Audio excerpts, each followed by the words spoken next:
Pozdravljeni! Upam, da ste v redu, da ste zdravi in da ostajate doma, da se zaščitite in zaščitite tudi druge. Ampak ne glede na trenutne razmere, ki so trenutno v Sloveniji in pa drugje po svetu, upam, da ostajate pozitivni, da se posvečate potem sebi, svojim bližnjim in da mogoče počnete neke stvari, ki so vam, ne vem, prej bile bolj tuje oziroma bolj oddaljene in za katere niste imeli dovolj časa.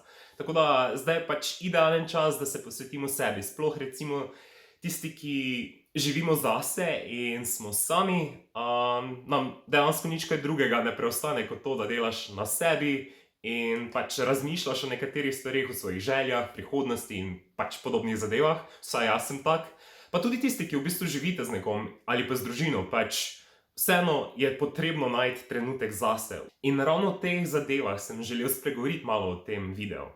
V bistvu zdaj je čas, da se posvetimo sebi, kot sem že omenil. In mogoče naredimo nek plan za prihodnost, mogoče razmislimo o nekaterih stvareh, ki bi si jih želeli početi bolj, ko bomo malo bolj svobodni, oziroma kaj lahko naredimo zase, da se malo odklopimo od trenutne situacije.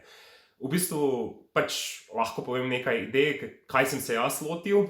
Torej, prvo je v bistvu, da večkrat razmišljam skozi dan, kaj si želim početi in vedno bolj ugotavljam, da rad nastopam, rad govorim in da dejansko, tako kot sem že v bistvu v enem videu omenil v preteklosti, bi rad delal na radiju in ta želja je velika, zato delam tudi te YouTube posnetke, da se malo izražam. In to je ena izmed stvari, ki jo počnem, kadar pač mi je, nisem obvezen, da v bistvu posnamem video in ga postam vsak dan, vsak teden, mesec.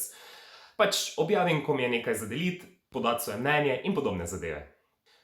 To je v glavnem ena izmed stvari. Potem druga zadeva je, da razmišljam o tem, kaj lahko izboljšam trenutno na svojem delovnem mestu, poleg tega, da samo delam. In kaj lahko naredim zase, da mogoče malo prehitim druge, ali kako bi rekel.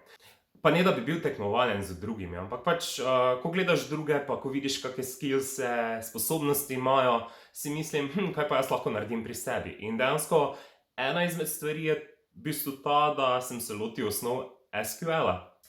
In ravno v tem času sem lahko v bistvu to storil, da sem šel skozi te osnove, da sem utrdil osnove in naredil nekaj zase, za svoje znanje.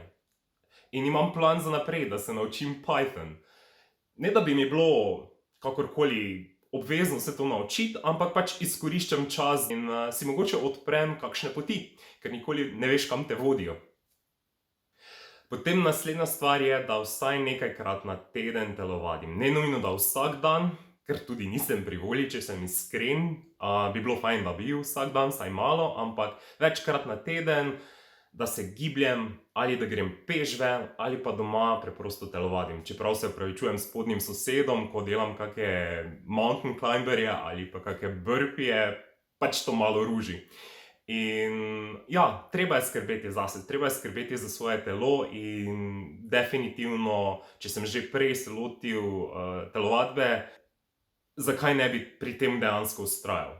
Naslednja stvar, o kateri veliko razmišljam te dni, je tudi v bistvu, ali se naj obrijem ali naj počakam na 4. maj, ko bi se naj, če bo vse v redu, frizerji ponovno odprli, kar upam, da se bodo, ker definitivno, ne vem, tu se sicer ne vidi tako na kameri, ampak tukaj mi kar štrlijo na strani, pa vzadaj je včasih, kar grozno.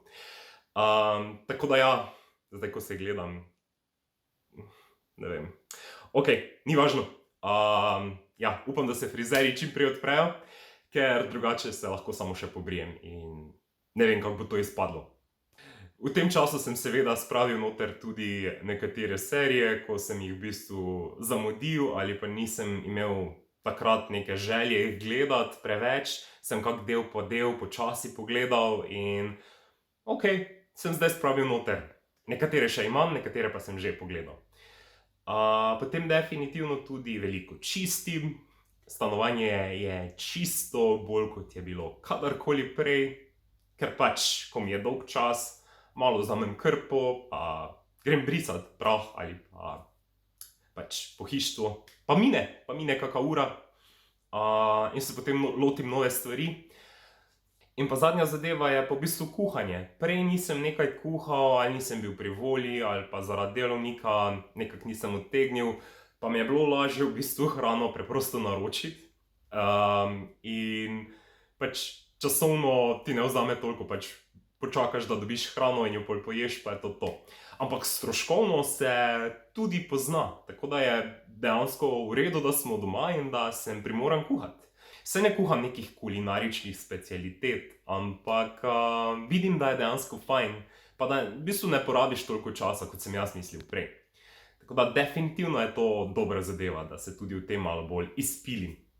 In to so v bistvu stvari, katere počnem v karanteni. Pač nekaj delam zase, o nekaterih zadevah samo razmišljam, delam plane za prihodnost in se veselim dneva, ko bomo imeli malo več svobode. Kako pa vi kaj preživljate tale čas? Delate kaj zase, se posvečate sebi, delate kakšne plane za prihodnost? Malo me zanima, tako da lahko v bistvu pokomentirate spodaj v komentarjih, da si malo izmenjamo mnenje. Hvala tudi, da ste si ogledali moj video. Če vam je bil video všeč, mu seveda lahko daste tudi thumbs up in pa se naročite na moj kanal za še več vsebine. In pa kot vedno, lahko me sledite tudi na Instagramu pod Gregor V. Lepo se imejte, ostanite zdravi in pa srečno do naslednjič. Čau!